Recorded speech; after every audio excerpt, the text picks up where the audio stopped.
Welcome to Canada's Entrepreneur, where we talk to the entrepreneurs who are making it happen across Canada and deliver the news, trends, knowledge, and opinions from entrepreneurs and business influencers across the country. Hi everyone, I'm Phil Bliss, founder and CEO of Canada's Entrepreneur, coming to you today from Toronto. Joe Blanchard is a results-oriented senior executive with extensive and multifaceted experience in the military, as a corporate executive, and as an entrepreneur.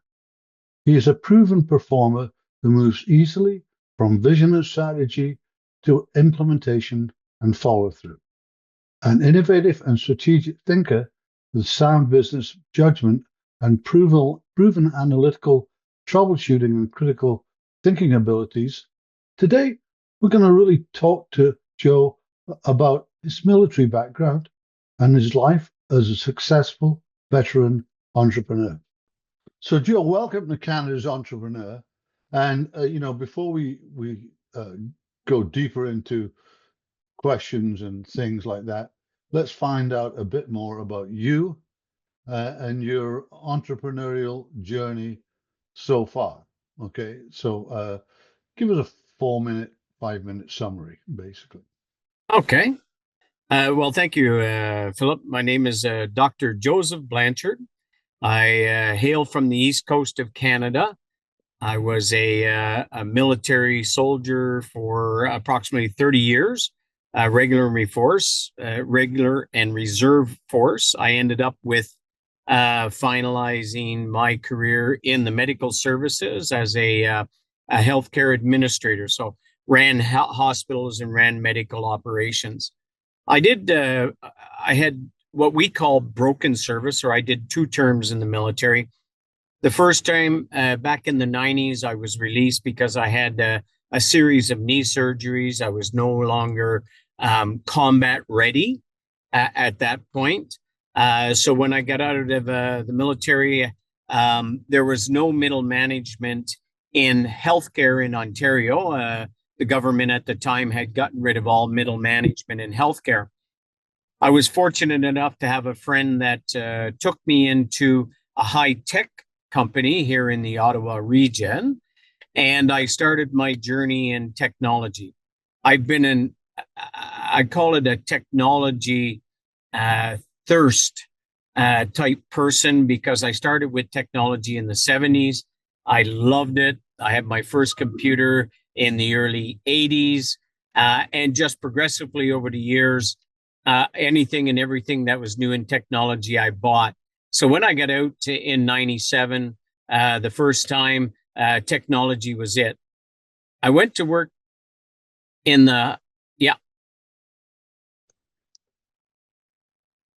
So I continued, in the high tech here in the Ottawa region.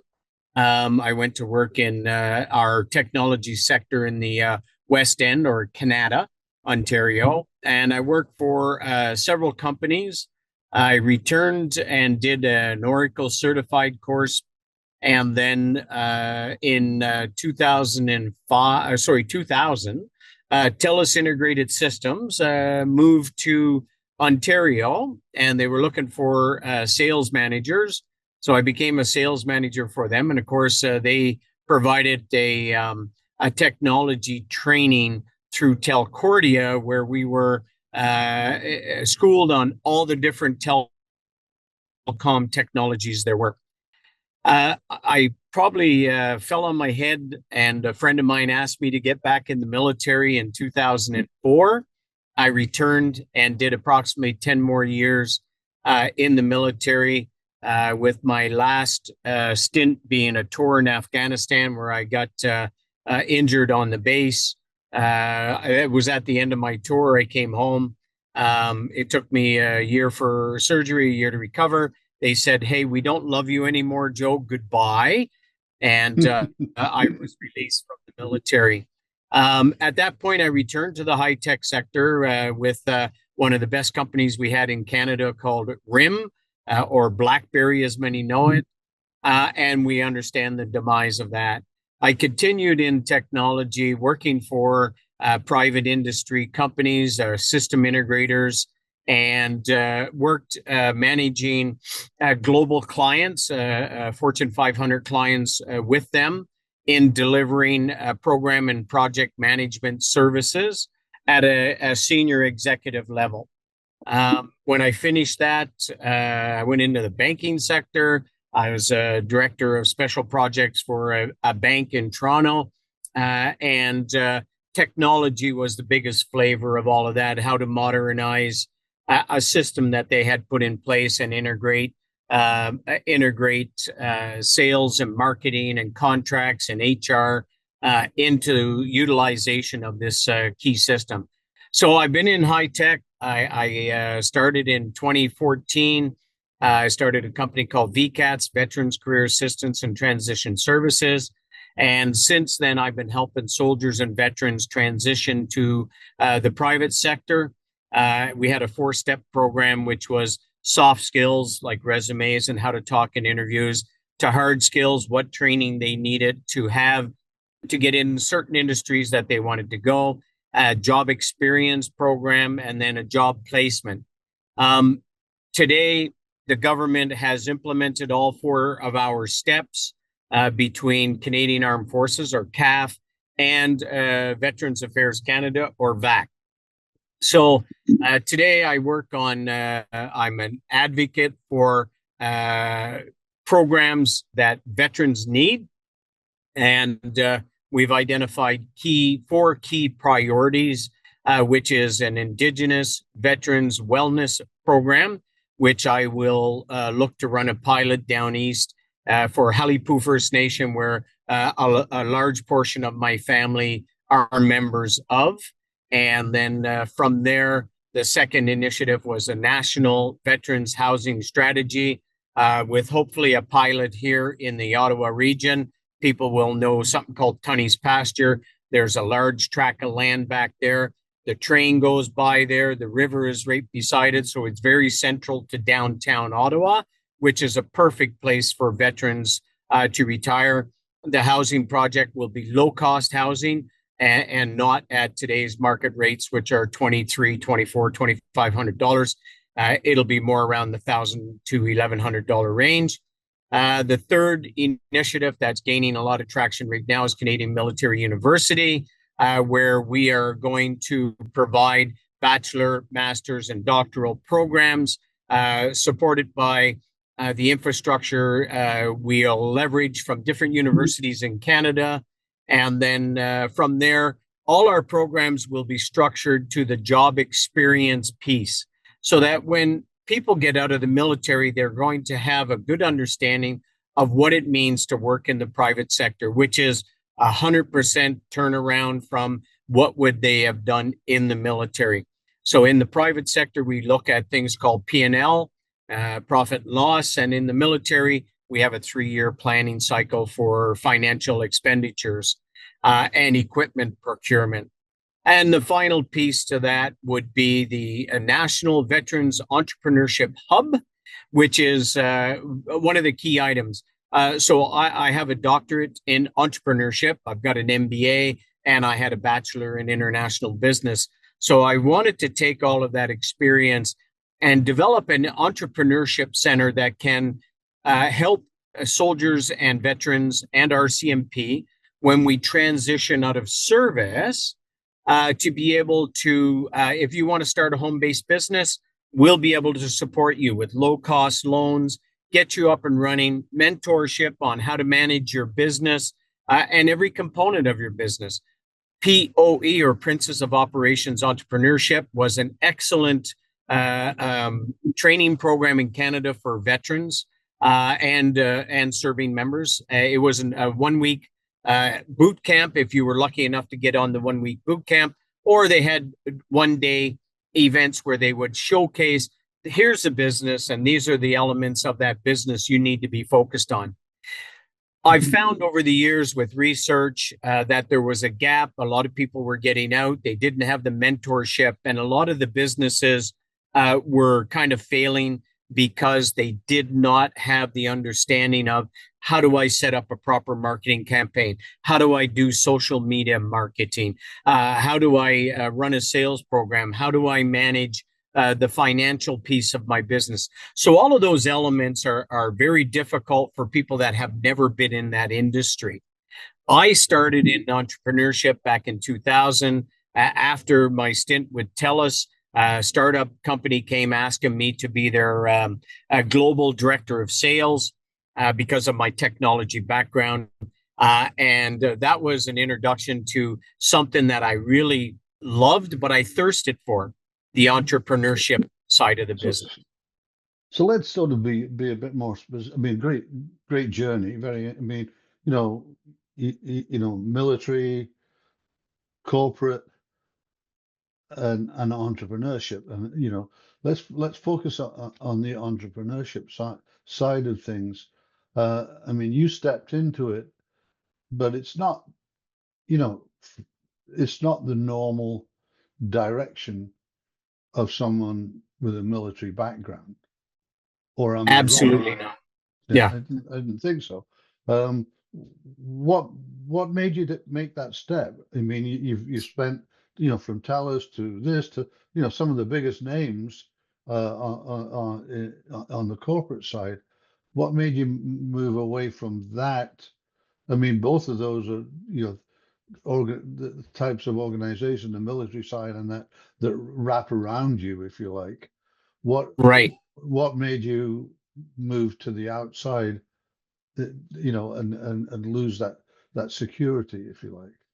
I think I'll start it off by, I had a major knee surgery in 1986 in Halifax, and I had lost my ACL because of military fun, I call it, pushing a toboggan up a hill, and the hill's like a huge incline.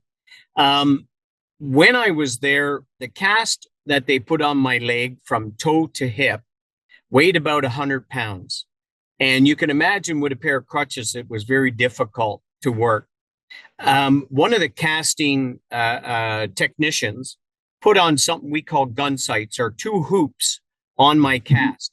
And he put a loop around my neck with a tourniquet and said, use this will help you manage your balance. And I thought to myself, there's something that should be patented, because at that point, it's something that's everybody's going to need for a period of time when they get these large casts. So I'm not sure if it was him, but I helped, kind of that mental picture for him on, if you built something that was around the shoulders with 2 hooks in the front that was held by a device that hooked into the cast, that would be the perfect thing. So I understand that was taken to the next step. Over those years, I've always been, and I go back to my father, I've always been an idealist. I love technology.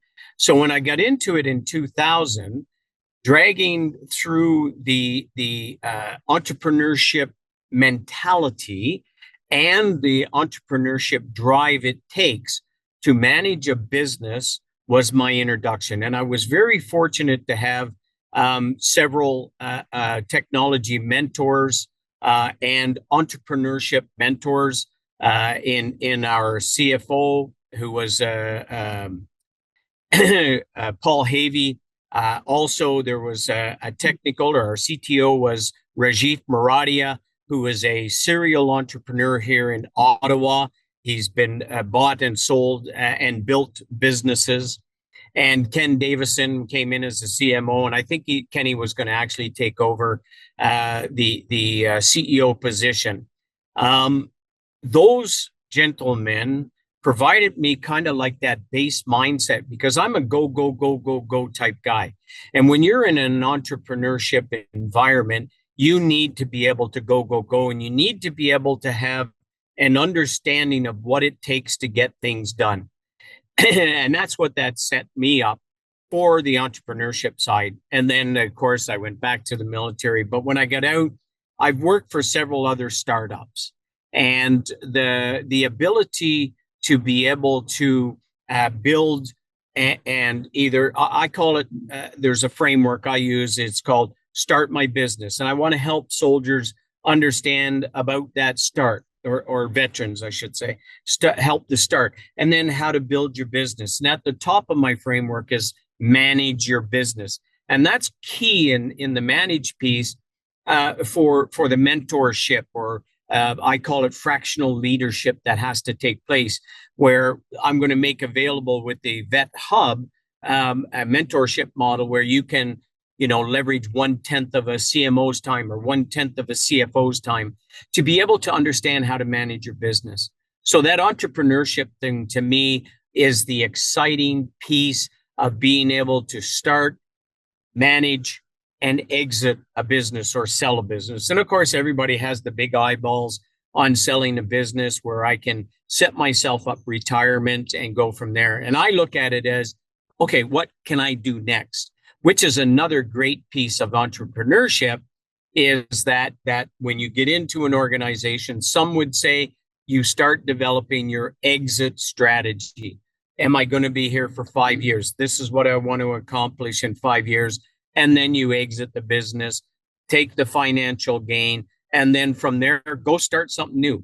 And I'm always a start something new guy. I mean, my son and he listens to me ad nauseum in regards to, okay, we got to do this as a business. And last night we started another one. So we've got a framework on another business that we're going to launch. And I'll look at kind of like transitioning that one to him and not me. So let's think about this. I mean, we're talking veterans, and we're talking, armed forces in general. So let's not move out of that, because you have specific knowledge of that. What advice would you give? I mean, some of it you've said, but let's be specific. You would give, somebody coming to the end of their military career and thinking about, or getting to that decision phase. I really fancy being an entrepreneur, but I could probably get a fairly straightforward job here. What advice would you give them? Is there any secret to making the decision? Is there any thought process? You know what I'm saying? Yeah, absolutely. One of the big things about entrepreneurs is something we called risk. When I got out the first time from the military medically, I was scared. I had nobody to support me. I had nothing to support me from D&D or from the Canadian military at the time. And so my decision was, okay, I need to find a stable job that gives me a stable paycheck. Although I had different ideas in my head. And so that security piece is what kind of held me back initially, until I understood that in order to explore the ideas of what I wanted to do, start a business, I needed to be able to take those chances. And I always say, for anybody getting out, the first thing I suggest is go to an industry association where you want to be, and start understanding that mindset, because mindset is the key piece here. Once you understand the mindset, understand the technology, understand the terminology, and then do the networking piece. And that will give you a very comfortable feeling that you're going to make the right decision when you get out. I've had several friends get out and start businesses and do not have the tools and did not have that understanding. So for me, the understanding comes from a guy like Joe Blanchard. I'm embarking on awareness campaigns now, especially for the Veterans Entrepreneurship Hub. We're going to start doing podcasts,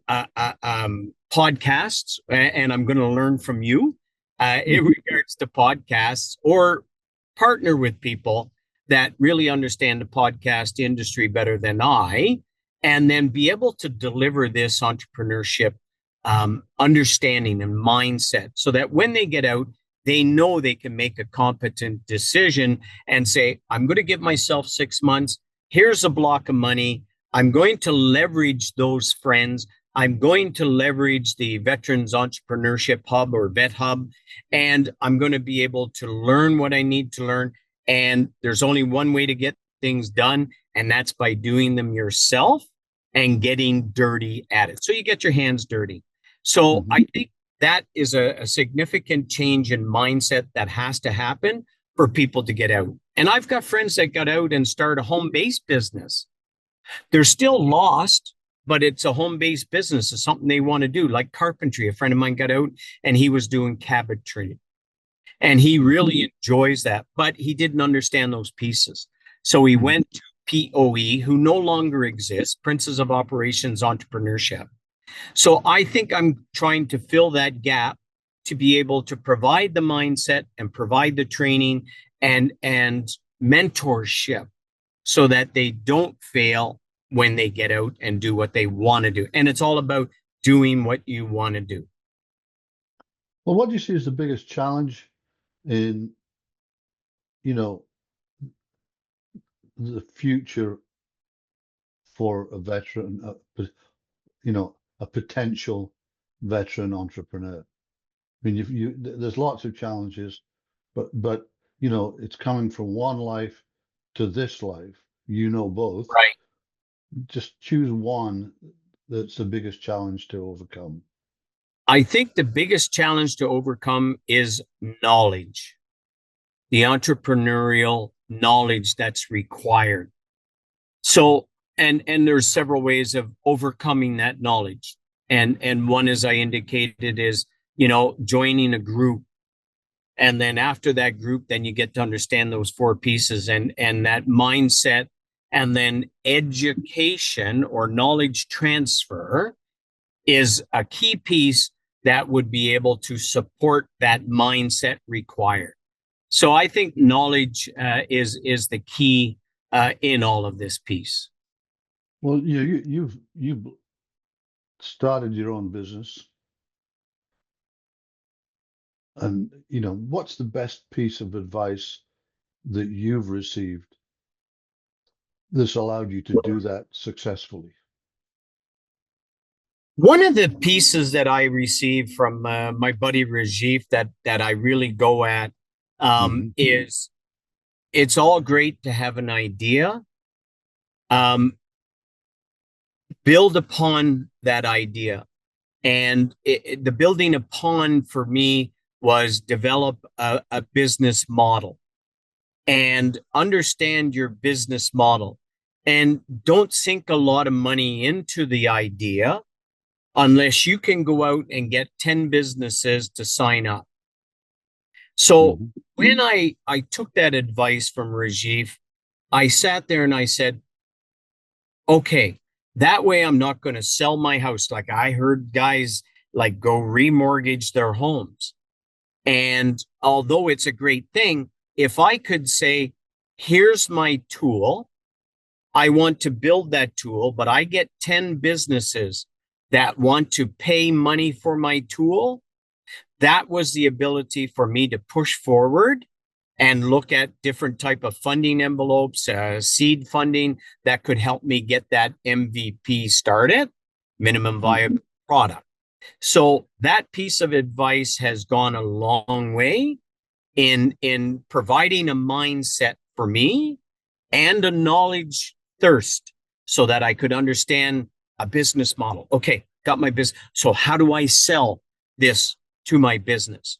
And when you develop this business model canvas, it will provide everything you need to know about your clients, about you, about your direction, and timeframes of why you want to go. So there's several elements of a business canvas model that will really create that opportunity to go to 10 businesses and sell it.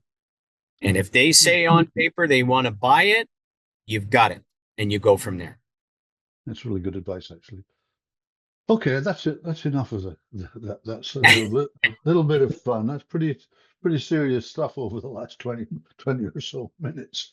Let's have some fun. You a morning or a night person? I'm a night guy. Yeah. I go to bed at midnight. You're a military guy. How can you be a night guy and a military guy? Well, a good soldier gets sleep anytime they can, because you never know what's going to happen. And Q could tell you that. Me, I've always been, I get like 4 hours sleep a night. And I've tried different methods, including sleeping pills to get more. But I thrive on 4 to 5 hours max. I go to bed at midnight only because if I go to bed at 10, I'm up at 2 and I can't go back to sleep. Okay. So I'm up normally about 4 or 5 o'clock in the morning. 6 o'clock, my beautiful little granddaughter, Charlotte, shows up. And the two of us sit there and we do social media first thing in the morning. Right? So yeah, I thrive better on that 4 or 5 hours of sleep. And then I'm going at it. And if I ain't thinking, like I swear I have ADD or high functioning autism, they call it, where your brain just doesn't stop. And that's me. My brain don't stop. And I'll sit in the morning. I've got a recorder now, and I utilize this Flytech recorder, which is incorporated with AI technology in it. Mm-hmm. And I give it notes, and it prepares them, and I can put them into a notes file. And then I've got all my ideas, and then I use Mind Map, and I map out everything. And I got a new business, so now I go register a business, register the URLs. So I go through that process, right? If you had to pick one word to describe yourself, what would it be and why would you choose it? Very hard. I would say resourceful. And I've always been this way. I see a problem. I understand a problem.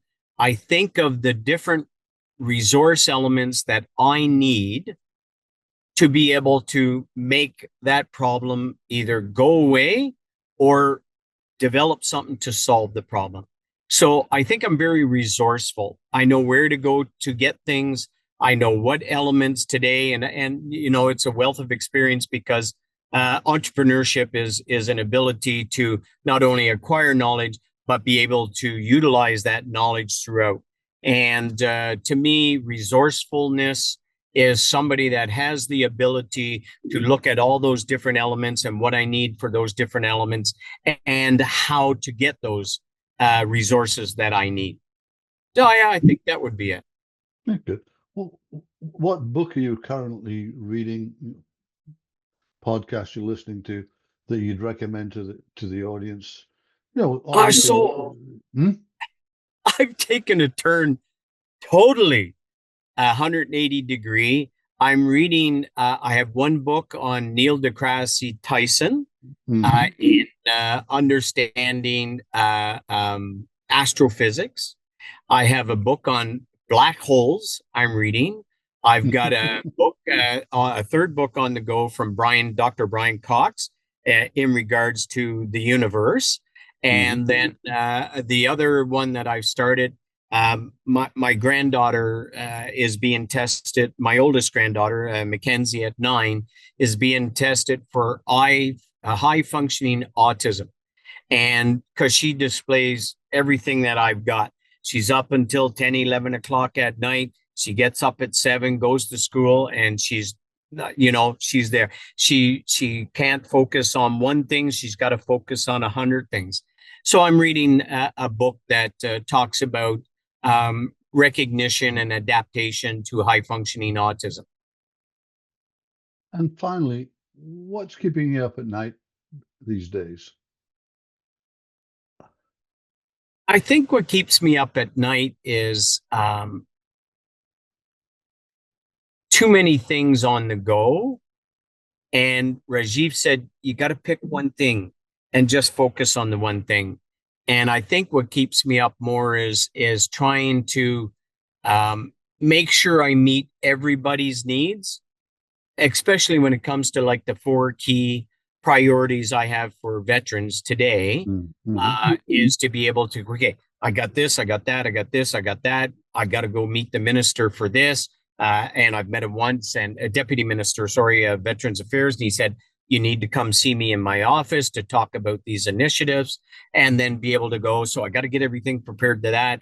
I'm a financial treasurer for Amicitia France Canada, which is an association that commemorates the 400 75 years of relationship with France and Canada.